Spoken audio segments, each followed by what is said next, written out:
ụmụ Igbo mụnwa bụ ọnọchie chọrọ ịkpọ unu baa n'ime obodo ka anyị jee jụpụta ndị mmadụ ihe a na-ekwu maka Biafra ọ ga-adị, Biafra ọ ga-ana, ka anyị mara ihe ndị mmadụ na-ekwu, maka na enweghị ọtụtụ okwu niile a na-ekwu maka Biafra. Mana n'ụbọchị taa achọrọ m ịkpọ unu baa n'ime obodo, bịanụ soro m ka m jee. Mụnwa bụ ọnọchie ga-edu unu gaa n'ọgbọ agha. Ngwa soronụ m ka anyị ga mara ihe ndị mmadụ na-ekwu maka Biafra.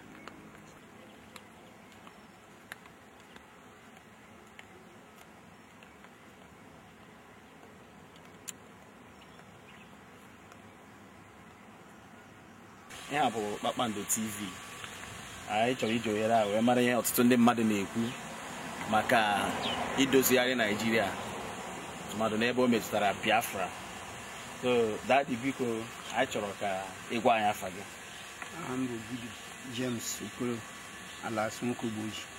Okay, Gudu James Okoro alias Nwoke Ugboji. Ị bụkwa ezigbo onye Igbo. Obi dị anyị mma. Anyị chọrọ biko ị na-anụ maka Biafra. Biko ọ gịnị ka ị ghọtara maka Biafra a na-ekwu maka ya? Biafra bụ mmadụ ka anyị nwere onwe anyị. Anyị na Naịjirịa alụgo ọgụ. And asịrị ha mere anyị kọla anyị mere nwere onye mere ibi ya asị anyị nawa. Pọta anyị nwa anọgo ọgụ na Naịjirịa. Anyị chọrọ ka anyị nwee nye anyị Biafra. Maka oge nyere anyị aka development ga-adị. Mmegide akwụsị. Ọ bụla nye anyị ya. So anyị na-ekwu ike nye anyị Biafra. Nke pụtara na n'ime Naijiria nwere onwe adịghị na Naijiria. Ihe a chọrọ bụ ka e nwee Biafra. Mana ugbu a nọ na-esogharị Nnamdi Kanu, nwa amadi a na-akpọ Nnamdi Kanu. Ịma na ejideburu ya, nọgidekwa hapụ ya. Bịakwa ugbu a na-agagharịzi ya n'akụkụ, na-achọkwa ka ejidekwa ya ọzọ. Ọ dị mma ka esi wee fụ ya.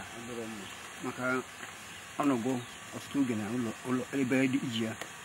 Kịta ha hapụ na ka onwe onye si na kenye ya achọrọ ọzọ onye a, ị ga-ahapụ onye a uje nke ya. Onye anyị Biafra anyị chọrọ Biafra. Ihe ọ bụla ebe ị na-ekwu n'okwu gị na Biafra si wetara na ị kwetara na Biafra ga-adị mma. Ana m ekene gị. Ana m ekene gị nwanne m nwoke. Biko enwee ike ịgwa m aha gị biko. Afa m bụ Samuel Uchenna ya. Samuel Uchenna ya. Ana m ekene gị. Ana m ekene gị. After ihe anọ na Nigeria bụ demokrasi, ọchịchị onye kwuo uche ya. And ihe ọ na-eme ya anọ bụ ihe mbụ uche ya na uche ndị mmadụ kwa. Nke ọra m pụkwara bụ na ọ bụ uche ziri ezi. So ihe ọbụla mbụzi ihe ọzọ ka na-eme nke mmegide nye ya. Echere m na ọ bụ ọ dị mma. Ọ mmegide ka ọ bụ. N'ihi na as far as ya sị ọchịchị onye kwuo uche ya. So nwoke amadi ahụ n'ezie ihe ọ na-eme ziri ezi. Maka enwere ike ikwu ugbu a nọ na-agbagharị maka ejideburu ya hapụ ya. Bịakwa kịta na-asị na a ga-ejidekwa ya ọzọ. Enwere ike ikwu bụ that though it's ungodly. It's an ungodly exercise against that in the society. So maka na ha mee ya otu ahụ, ọ pụtara na o nwere ihe ọzọ ha na-achọ n'aka ya. Maka na iwu Naijiria kwukwuru okwu sị na mmadụ nwere freedom of association. O nwere ka ọ dị. Ha kwesịrị ịga n'ihu jidekwa ya ọzọ. N'ihi na ọ bụghị mmadụ ka ọ na-egbu, ọ bụghị mmadụ ka ọ na-ekidnap.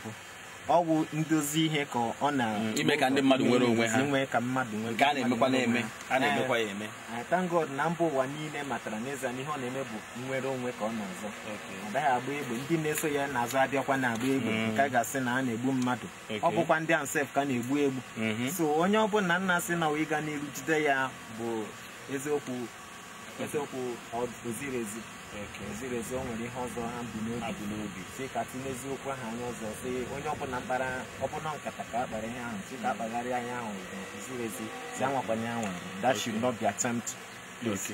So n'eziokwu ihe anyị na-ekwu bụ na a chọrọ Biafra. Ihe a na-ekwu anyị bụ na chọrọ Biafra. Na iwobi gị gwara gị na Biafra bata na ihe ga-adị mma. Ọ ga-adị mma, ọ ya kasị mma, ọ bụrụ na ọ ya dị mma, ihe ya kachasị mma. So ọ ya kachasị mma. Ọ ya kachasị mma nwanne. Thank you. Biko chetakwara m afọ gị ahụ. Afọ m bụ Samuel Uchenna ya. Samuel Uchenna ya. Ekene dịrị gị. Thank you. So ị ka like ndị ugwu karịa ndị Igbo? I like ndị ugwu karịa ndị Igbo. Okay. But a lot of things that happen around me, and even to ndị mmadụ anọ Kilotogo. And I've come to realize that now ọnụ ọ bụrụ ya ekwu ihe ya ekwu karị ọtago Okay. but You are talking out of experience. Biafra a na-azụ na abịa kịta na efe anyị na-eme Okay. 15 years 20 years Biafra wọtabeghị onwe ha Okay. Ma ọ bụ na enye Biafra. eme ihe ya kịta Okay. Biafra wọtabeghị onwe ha ife onye nke a kịta o nwere ike ịbịa na family nke a ifu ha ncha niile everybody ejide ego but they can't help other people. They can't help other people. Other Igbos, if they get out concrete 20, 30, even go yourself, they are roll all the problem. Okay, now come on also na Igbo ka ihe na-eme. Ọ na-emekwa n'ugwu. They love themselves. Okay. Either from the outside 20, 30 and be no room. Everybody are peaceful. And I work things out. Now they off more. Okay. But when it's come to deciding just two people not going in the room. Maybe a phone go motor. The other person is cheaper. If the other person get about one fine, a banner also, then I get Amadi or maybe Amadi something. Okay. Make like that something. So you na check up na Biafra they abroad the problem. See, if we want to settle ourselves, if we want to fix things, we start within ourselves. Okay. Before. If everything I do okay. I put here and I say Biafra. Or Biafra bills go changes are there. Biafra here will take changes inside someone. Or you change you go down with the first, know the right things. Then what they go Biafra, they say that all combined is everything I work out. Okay. I brought get Biafra bills, change you go do within yourself. I brought here for trash can about there, but no, you have to see on the main road. Instead of it's a trash can. Because you think about it, you change go first to your trash can. Then you also go. You need a mask. Say, I go off my. So na kwa no gbasa hobby oburu ya Biafra. Man on each on each on oburu na Biafra dey na ga eduzigari obodo a. Duzigari obodo. I have not the good on your affairs. As na you bido na amalo mma pụta n'ezi. So you do yourself before you put outside.